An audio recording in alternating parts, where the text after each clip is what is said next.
pour la partie inférieure de la table, donc on va commencer ici. Là, on a la flexion latérale de la partie inférieure de la table, ici.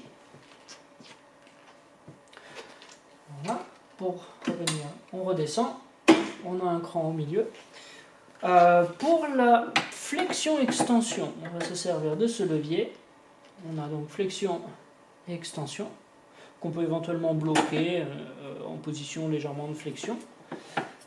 Et ensuite, on peut combiner ces deux fonctions. Donc, flexion latérale et flexion, pour avoir un mouvement ici en 3D.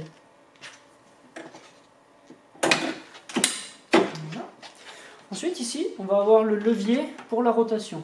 Ce levier est aussi présent du côté droit et on va devoir ouvrir les deux côtés, donc ici et à droite. Et là, on va libérer la rotation. Comme ceci. Sur ce levier, c'est important d'ouvrir les deux côtés et de refermer les deux côtés. Voilà. Ensuite, on va passer à ces deux boutons qui sont ici. Le premier, ça va être la fonction de drop.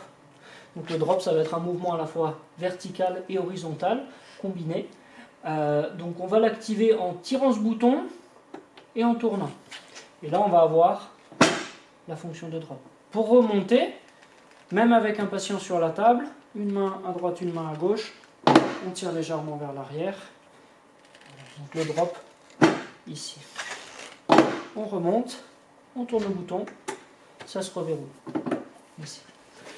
Au niveau de la traction, c'est la même chose. On va tirer, tourner pour ouvrir cette fonctionnalité. Et là, on va avoir ce mouvement de glissement.